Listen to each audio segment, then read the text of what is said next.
একটি রুমের ভিতরে 4টি মোমবাতি জ্বলছিল।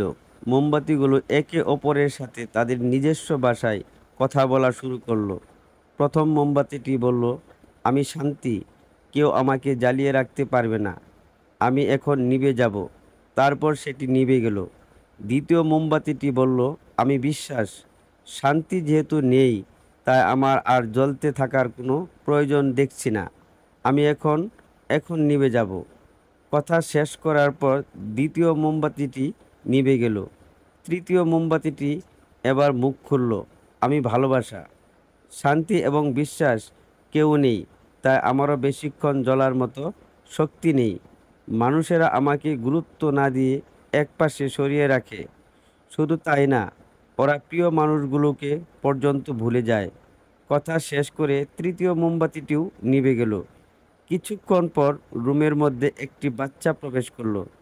তিনটি নিভে যাওয়া মোমবাতির পাশে টিমটিমে জ্বলতে থাকা চতুর্থ মোমবাতি দেখে বাচ্চাটি প্রশ্ন ছুড়ে দিল, তোমা তোমরা জ্বলছো না কেন? তোমরা পুরোপুরি শেষ না হওয়া পর্যন্ত জ্বলা উচিত ছিল। তারপর বাচ্চাটি কাঁদতে শুরু করলো। এবার 4 নম্বর মোমবাতিটি মুখ খুলল, ভয় পেও না, আমি যতক্ষণ জ্বলছি তুমি চাইলে আমাকে দিয়ে আবারও বাকি মোমবাতিগুলোকে জ্বালাতে পারো। আমার নাম আশা। বাচ্চাটি আশা নামের মোমবাতিটি দিয়ে একে একে বাকি মোমবাতিগুলোকে আবারও জ্বালালো।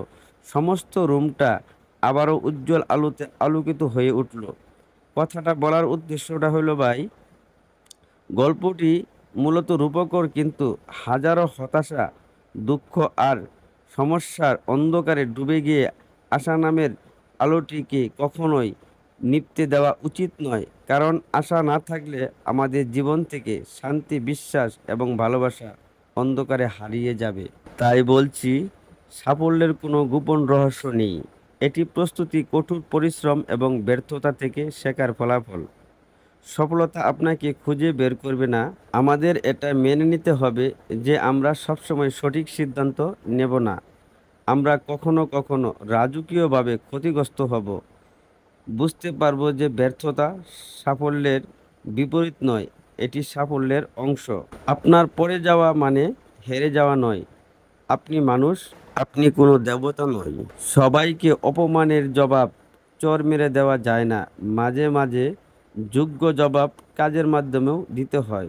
যদি আপনি বাস্তবে সত্যি কিছু করতে চান, তাহলে কোনো না কোনো রাস্তা ঠিকই খুঁজে পাবেন।